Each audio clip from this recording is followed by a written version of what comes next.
আজকের টপিকটা হচ্ছে কুলম্বের সূত্র। আগের দিন আমরা যখন স্থির তড়িৎ পড়ছিলাম তখন আধানের ধারণাটা পেয়ে গেছি যে আধান কি জিনিস, আধান কত প্রকারের হতে পারে। আমরা দেখেছি আধান দু রকমের হয়, ধনাত্মক আধান আর ঋণাত্মক আধান। ধনাত্মক আধান বলতে যেটা আমরা বুঝছিলাম এখানে সেটা হচ্ছে ইলেকট্রনের যদি কমতি থাকে কোথাও তাহলে সেটা হয়ে যাবে, মানে কেউ যদি ইলেকট্রন ত্যাগ করে দেয় তাহলে সে ধনাত্মক আধানে পরিণত হবে, আর যদি কেউ ইলেকট্রন গ্রহণ করে তাহলে সে ঋণাত্মক আধানে পরিণত হবে। আরও একটা জিনিস আমরা দেখেছিলাম যে যদি দুটো সম আধান থাকে, মানে দুটোই যদি ধনাত্মক আধান থাকে তাহলে তারা পরস্পরের মধ্যে বিকর্ষণ করবে, আর যদি দুটো বিপরীত আধান থাকে অর্থাৎ একটা ধনাত্মক এবং একটা ঋণাত্মক, তারা পরস্পরের মধ্যে আকর্ষণ করবে। এখন কতটা বল দিয়ে আকর্ষণ বা বিকর্ষণ করবে সেটা পরিমাপ করেছিলেন কুলম্ব, যেটাকে আমরা কুলম্বের সূত্র নামে চিনি। এখন এই কুলম্বের সূত্র আমাদেরকে কি বলে? কুলম্বের সূত্র আমাদের ধারণা দেয় যে দুটো সম আধান বা দুটো বিপরীত আধান পরস্পরকে কতটা বল দিয়ে বিকর্ষণ বা আকর্ষণ করতে পারে। তাহলে এখন আমরা দেখবো যে কুলম্বের সূত্র কি বলছে। কুলম্বের সূত্র বোঝার জন্য প্রথমেই আমরা দুটো আধান ধরে নেব। মনে করি কোনো একটা বিন্দুতে এ একটি বিন্দু আধান আছে, এর থেকে কিছুটা দূরে বি বিন্দুতে অপর একটি বিন্দু আধান আছে। এখন এ বিন্দুতে ধনাত্মক আর বি বিন্দুতেও যদি ধনাত্মক থাকে তাহলে এরা পরস্পর বিকর্ষণ করবে, পরস্পর থেকে দূরে সরে যেতে চাইবে। এ বিন্দুতে ঋণাত্মক আর বি বিন্দুতে ঋণাত্মক থাকলেও একই ঘটনা ঘটবে, কিন্তু যদি এ বিন্দুতে ধনাত্মক আর বি বিন্দুতে ঋণাত্মক থাকে তাহলে ওরা পরস্পরকে আকর্ষণ করবে। তাহলে এই যে আকর্ষণ বা বিকর্ষণ বল, সেই বলটার মান কত হবে বা কতটা বল দিয়ে আকর্ষণ বা বিকর্ষণ করবে সেটা আমরা এখানে আলোচনা করব। মনে করছি এ বিন্দুতে যে আধানটা আছে তার পরিমাণ হচ্ছে Q1, বি বিন্দুতে যে আধান আছে তার পরিমাণ হচ্ছে Q2, আর এদের মধ্যবর্তী দূরত্ব হচ্ছে R। আমরা এই মুহূর্তে কোনো আধানকে ধনাত্মক বা ঋণাত্মক বলে ধরে নিচ্ছি না, আমরা ওদের মানগুলোই দিচ্ছি, একজনের মান Q1 আর একজনের মান Q2, মধ্যবর্তী দূরত্ব R। কুলম্ব বলছেন এদের মধ্যে যে আকর্ষণ বা বিকর্ষণ বল কাজ করবে সেটা যদি F হয়, F সমানুপাতিক হবে আধান দুটির মানের গুণফলের সাথে, আর ব্যস্তানুপাতিক হবে তাদের মধ্যবর্তী দূরত্বের বর্গের সাথে।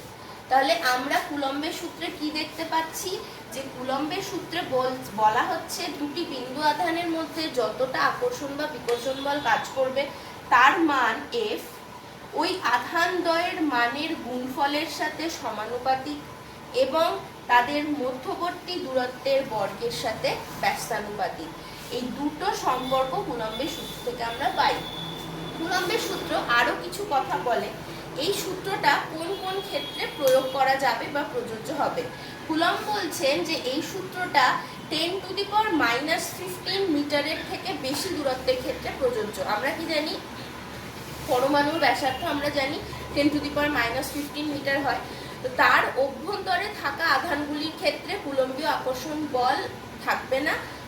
10⁻⁻15 এর থেকে বেশি দূরত্বে থাকা আধানের ক্ষেত্রে কুলম্বীয় আকর্ষণ বলটা কাজ করবে, এবং এই বলটা আকর্ষণ বা বিকর্ষণ দুই রকমেরই হতে পারে। বলটার মান কত হবে দেখলাম, আধান দ্বয়ের গুণফলের সাথে সমানুপাতিক এবং তাদের মধ্যবর্তী দূরত্বের বর্গের ব্যস্তানুপাতিক। এটা হচ্ছে এই বলটার সাথে আধান এবং তার মধ্যবর্তী দূরত্বের সম্পর্ক। এখন এই দুটো সম্পর্কের উপর আমরা যদি যৌগিক ভেদের উপপাদ্য প্রয়োগ করি বা দুটো সম্পর্ককে একসাথে লিখতে চাই তাহলে কি লিখবো? F proportional to Q1 Q2 by R²। এখন এই সমানুপাতিক চিহ্নটাকে এখান থেকে তুলে দিতে হবে। সমানুপাতিক চিহ্ন যখনই তোলা হবে তখনই একটা ধ্রুবক চলে আসবে, আমরা এই ধ্রুবকটার নাম দিচ্ছি কে। তাহলে কে হলো এই মুহূর্তে আমাদের ধ্রুবক। তাহলে আমরা কি দেখলাম, যদি সমানুপাতিক চিহ্ন তুলে দেওয়া হয় একটা ধ্রুবক আসবে, সেই ধ্রুবকটার নাম হচ্ছে কে। এইটা হলো কুলম্বের সূত্র, F সমান K Q1 Q2 by R²। এখন আমাদের কাজ হচ্ছে যে এই কে বলতে যে ধ্রুবকটা বোঝাচ্ছি সেই ধ্রুবকটা আসলে কি বা তাকে কিভাবে লিখতে হয়। তাহলে কুলম্বের সূত্রের প্রাথমিক জায়গাটা দেখে নিলাম কোন ক্ষেত্রে প্রয়োগ করা হয়। আর সূত্রটা আসলে কি, এই সূত্রে আমরা দেখছি একটা ধ্রুবক আসছে, তাহলে আমাকে এখন এই ধ্রুবকটাকে চিহ্নিত করতে হবে যে এই ধ্রুবকটি আসলে কি। আমরা যখন একক পদ্ধতি নিয়ে আলোচনা করেছিলাম বা আমরা যখন পড়েছি একক পদ্ধতি, আমরা দেখেছি দুই ধরনের একক পদ্ধতি হয়, আসলে তিন ধরনের হয়। আমরা ব্যবহারের ক্ষেত্রে দুই ধরনের একক ব্যবহার করি, সিজিএস এবং এসআই। এক্ষেত্রেও আমাদেরকে এই দুটো একক পদ্ধতি নিয়েই কাজ করতে হবে, সিজিএস এবং এসআই। একটা ধ্রুবক আমরা পেয়েছি কুলম্বের সূত্রে, যে ধ্রুবকটার নাম ছিল কে। এই কে সম্পর্কে খুব বেশি ধারণা আমাদের কাছে নেই, তার মানে এখন আমাদের জানতে হবে এই কে আসলে কি। সিজিএস পদ্ধতিতে বায়ু বা শূন্য মাধ্যমের জন্য কে এর মান হয় 1। এসআই পদ্ধতিতে বায়ু বা শূন্য মাধ্যমের জন্য কে এর মান হয় 1/4 পাই এপসিলন 0। এখানে একটা নতুন জিনিস এসেছে, এপসিলন 0। এটা সম্পর্কে কোনো ধারণা আমাদের নেই। এই এপসিলন 0কে বলা হয় শূন্য মাধ্যমের তড়িৎ ভেদ্যতা। তড়িৎ ভেদ্যতা জিনিসটা কি? তড়িৎ ভেদ্যতা জিনিসটা যদি ফিজিক্যালি এক্সপ্লেন করতে হয় তাহলে এটাই বলবো যে কোনো মাধ্যমের মধ্যে দিয়ে কতটা তড়িৎ ক্ষেত্র বা তড়িৎ বলরেখা যাওয়া আসা করতে পারে, সেটাই হচ্ছে তড়িৎ ভেদ্যতা। এই সম্পর্কে বিস্তারিত আলোচনা আমরা এর পরে আসবো, যখন আমরা তড়িৎ ক্ষেত্র বা তড়িৎ বলরেখা নিয়ে আলোচনা করব। আপাতত আমরা এপসিলন 0টাকে শূন্য মাধ্যমে তড়িৎ ভেদ্যতা হিসেবেই সংজ্ঞায়িত করে এবার এগোচ্ছি। তাহলে কে এর দুটো মান আমরা পেয়ে গেছি। সিজিএস এ বায়ু বা শূন্য মাধ্যমের জন্য কে সমান 1। আমাদের চারিপাশে সাধারণত বায়ু মাধ্যম থাকে বা শূন্য মাধ্যম। এসআই পদ্ধতিতে বায়ু বা শূন্য মাধ্যমের জন্য আমরা কে সমান পেয়েছি 1/4 পাই এপসিলন 0, যেখানে এপসিলন 0 হলো শূন্য মাধ্যমে তড়িৎ ভেদ্যতা। আমরা তাহলে এখান থেকে কে এর দুই রকমের মান পেলাম।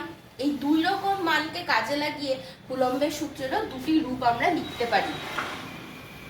সিজিএস পদ্ধতিতে কুলম্বের সূত্রের যে রূপ আমরা লিখতে পারবো সেটা হচ্ছে এফ সমান কে যেহেতু 1, Q1 Q2 by R square.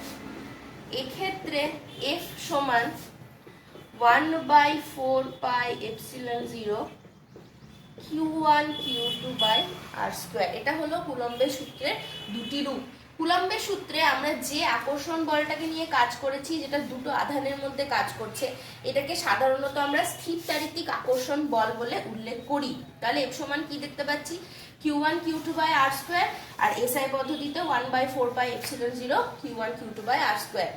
আমরা সাধারণত যে কোনো ক্যালকুলেশনের ক্ষেত্রে এসআই পদ্ধতিটাকেই ব্যবহার করব, তাই সিজিএস পদ্ধতিতে কি মান আসছে সেটা আমরা এখন অবধি এখানে আলোচনা করেই শেষ করব।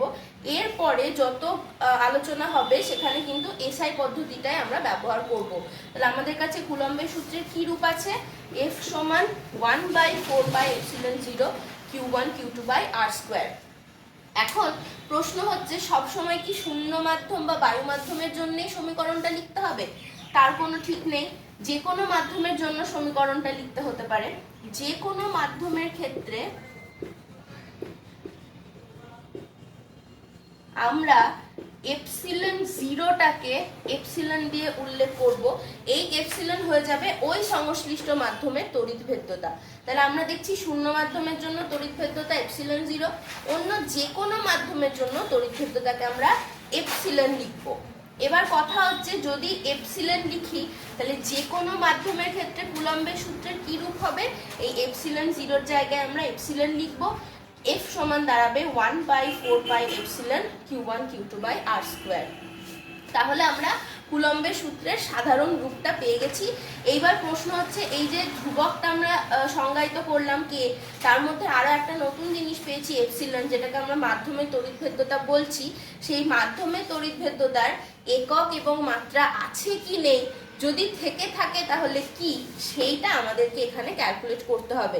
তাহলে আমাদের নেক্সট কাজ হচ্ছে এপসিলনের একক আর মাত্রাটাকে ক্যালকুলেট করা। যে কোনো জিনিসের একক মাত্রা ক্যালকুলেট করাটা ভীষণ প্রয়োজন। 11-এ আমরা প্রায় সব রাশিরই একক মাত্রা নির্ণয় করা শিখে গেছি। এখানে আমাদেরকে এপসিলন বা এপসিলন জিরো যেটা ইচ্ছা তাদের একক এবং মাত্রাটা ক্যালকুলেট করতে হবে। তাহলে আমরা শূন্য বা বায়ু মাধ্যমের জন্য কুলম্বের সূত্রে যে রূপটা পেয়েছিলাম সেই রূপটাকে এখানে ব্যবহার করি। F সমান 1/4 epsilon zero Q1 Q2 divided by R square. আমাকে এপসিলন জিরো এর একক এবং মাত্রা বের করতে হবে। তাহলে আমি এখান থেকে এপসিলন জিরো সমান লিখতে পারি 4 1/এপসিলন জিরো সমান লিখতে পারি 4 r² into F divided by Q1 Q2। তাহলে এপসিলন জিরো সমান Q1 Q2 by 4 r² into F। তাহলে এপসিলন জিরোর একটা এক্সপ্রেশন আমরা পেয়ে গেছি। এপসিলন জিরোটা যদি এদিকে নিয়ে যেতাম তাহলে একই রকম ভাবে Q1 Q2 by 4 r² into F। এইটা হচ্ছে এপসিলন জিরোর এক্সপ্রেশন। এপসিলন জিরো বা এপসিলন যে কোনো ক্ষেত্রেই আমরা সেম ইকুয়েশন পাবো Q1 Q2 by 4 r² into F। এইবারে প্রশ্ন হচ্ছে এখান থেকে একক আর মাত্রাটা ক্যালকুলেট করে দেখতে হবে আমাদের কি হচ্ছে, কি কি আছে এই ইকুয়েশনে। Q1 Q2 দুজনেই হচ্ছে আধান। আধানের একক মাত্রা আগের আলোচনায় আমরা বের করেছি। 4 একটা সংখ্যা, এর একক মাত্রা হতে পারে না। r² দূরত্ব বোঝাচ্ছে, এর একক মাত্রা আমরা জানি। F হচ্ছে বল বোঝায়, এই বলেরও আমরা একক এবং মাত্রা জানি। তাহলে সবকটা একক মাত্রাকে এখানে ব্যবহার করে এপসিলন জিরোর একক এবং মাত্রা বের করতে পারবো। প্রথম কাজ হচ্ছে একক নির্ণয় করা। তাহলে প্রথমেই আমরা এপসিলন জিরোর একক নির্ণয় করব। এপসিলন জিরোর এককে প্রথমেই লাগবে Q1 এবং Q2 এর একক। আধানের একক এসআই পদ্ধতিতে আমরা করেছিলাম কুলম্ব। তাহলে আমরা এখানে আপাতত এসআই পদ্ধতিতেই বের করি। প্রথম আধানটির জন্য কুলম্ব, দ্বিতীয় আধানটির জন্য কুলম্ব। 4 সংখ্যা মাত্র এর কোনো একক হতে পারে না। r² দূরত্বের একক এসআই পদ্ধতিতে মিটার স্কোয়ার, বলের একক এসআই পদ্ধতিতে নিউটন। তাহলে আমরা কি পেলাম? Coulomb square metre to the power -2 newton inverse. এইটা আমরা পেলাম এপসিলন জিরো বা এপসিলনের এসআই পদ্ধতিতে একক। এইখান থেকেই আমরা সিজিএস পদ্ধতিতে এককটা লিখতে পারবো। কুলম্বের জায়গায় স্ট্যাক কুলম্ব বা ইএসইউ লিখলাম, মিটারের জায়গায় সেন্টিমিটার লিখলাম, নিউটনের জায়গায় ডাইন লিখলাম। এখান থেকে আমরা এপসিলন জিরো বা এপসিলনের একক সম্পর্কে ধারণা পাচ্ছি। এমন কিছু কঠিন নেই, এখানে শুধু কিউ এর একক, r² এর একক আর F এর একক বসিয়েছি। 4 যেহেতু সংখ্যা তাই এখানে কোনো একক হয় না। তাহলে আমরা এপসিলন বা এপসিলন জিরোর এককটা এখানে বের করে ফেলেছি। নেক্সট আমাদের কাজ হচ্ছে এপসিলন বা এপসিলন জিরোর মাত্রা ক্যালকুলেট করা। তাহলে এরপরে আমরা যেটা করব সেটা হচ্ছে ওই সমীকরণটাকেই কাজে লাগিয়ে এপসিলন বা এপসিলন জিরোর মাত্রা ক্যালকুলেট করব। মাত্রার ক্ষেত্রে আমাকে প্রথমে Q1 এবং Q2 মাত্রা লিখতে হবে।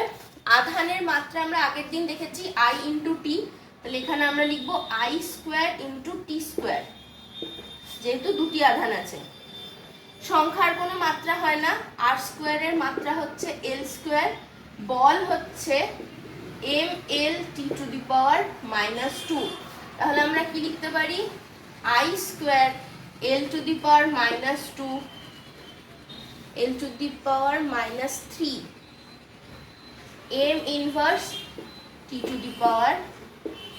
এটা হলো এপসিলন জিরোর মাত্রা। তাহলে আমরা কি করলাম? প্রথমে আধানের মাত্রা বসালাম I into T, I² T²। r² এর মাত্রা হলো L², বলের মাত্রা mL T⁻²। তাহলে এখান থেকে আমরা কি পাচ্ছি? I² L⁻³ m inverse T⁴। এইটা হলো এপসিলন জিরো বা এপসিলনের মাত্রা। তাহলে এই আলোচনায় আমরা কি দেখলাম? কুলম্বের সূত্র কি, কুলম্বের সূত্রকে কিভাবে আমরা গাণিতিকভাবে লিখতে পারি, কোথায় প্রয়োগ করা যাবে, একটা নতুন জিনিস সম্পর্কে ধারণা পেলাম যেটা হলো তড়িৎ ভেদ্যতা। তড়িৎ ভেদ্যতার একক এবং মাত্রা আমরা বের করেছি। যে কোনো মাধ্যমের জন্য এপসিলন, শূন্য মাধ্যমের জন্য এপসিলন জিরো, উভয় ক্ষেত্রেই একক এবং মাত্রা একই থাকবে, যেটা আমরা ক্যালকুলেট করে নিয়েছি। এর পরবর্তী আলোচনায় আমরা দেখব যে কুলম্বের সূত্রকে ভেক্টর হিসাবে আমরা কিভাবে লিখতে পারি। প্রত্যেকেই জানি বল ভেক্টর রাশি, তাহলে কুলম্বের সূত্র যেহেতু স্থিরতাড়িতিক আকর্ষণ বল ব্যাখ্যা করে, তাহলে নিশ্চয়ই এই বলটিও ভেক্টর রাশি, এবং সেটাকে কিভাবে ভেক্টর হিসাবে আমরা লিখবো সেটা হবে আমাদের পরবর্তী আলোচনার বিষয়।